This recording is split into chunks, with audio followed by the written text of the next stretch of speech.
สบายดีทุกคนสบายดีเมื่อทุกท่านนั่นเองเนาะก็สำหรับคลิปนี้ข้าพเจ้าจะมาแบ่งปันให้เคล็ดลับดีๆให้กับทุกท่านทุกคนว่าคนที่ประสบผลสำเร็จกับคนที่บ่ประสบผลสำเร็จเขาคิดแบบใดนั่นเองเนาะเป็นหยังเขาจึงบ่ประสบผลสำเร็จนั่นเองเนาะเดี๋ยวเรามาเบิ่งมันจะมีเหตุและผลของมันทุกคนเหตุและผลก็คือคนที่เขาประสบผลสำเร็จนี้เมื่อเขาเจอปัญหาต่างๆนี้ เขาเจอปัญหาแล้วเขาท้อเขาถอยทุกคนเจอปัญหาแล้วบ่อยากแก้ไขปัญหาต่างๆนี้นั่นเองเนาะเมื่อบ่ได้แก้ไขปัญหาต่างๆแล้วมันก็บ่สำเร็จทุกคนเจอปัญหาแล้วเป็นทางตันทุกคนเขาจะมองโอกาสจะเป็นวิกฤตทันทีทุกคน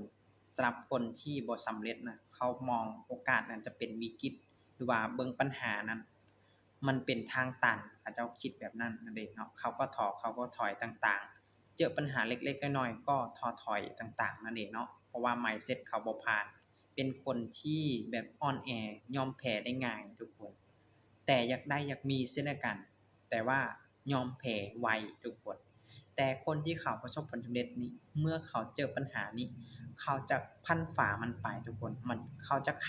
ก้าวข้ามมันไปหรือว่าแก้ไขปัญหาหรือว่าเผชิญหน้ากับปัญหาที่เขาเจอต่างๆนั่นเองเนาะ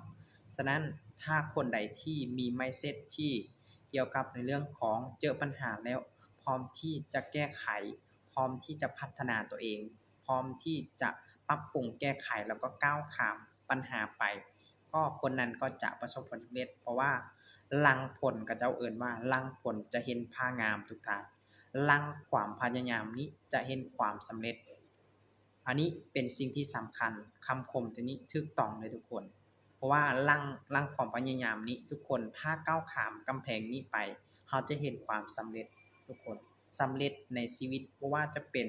สำเร็จทุกสิ่งทุกอย่างไม่ว่าจะเป็นการเงินการงานแล้วก็ในเรื่องของสุขภาพต่างๆนั่นเองเนาะฉะนั้นถ้าคนใดที่อยากจะสุขภาพดีพร้อมก็สามารถที่จะเอาเกี่ยวกับระบบโปรตีนของเรานี่ไปกินไปใส่ได้เลยนั่นเองเนาะอันนี้จะเป็นโกอินไซม์กินฟื้นฟูร่างกาย เซลล์หรือว่าจุฬาของเรากินแล้วมีเหื่อมีแห้งกระปิดกระเป๋าทุกคนตัวนี้มันจะขับพวกสารพิษสารเคมีออกจากร่างกายได้ดีนั่นเองเนาะสำหรับท่านใดที่สนใจก็สามารถทักหาข้าพเจ้าได้เลยนั่นเองเนาะสำหรับคลิปนี้ข้าพเจ้าขอฝากไว้ประมาณนี้นั่นเองเนาะแล้วสำหรับท่านใดที่อยากเข้าใจเพิ่มเติมต่อไปก็สามารถ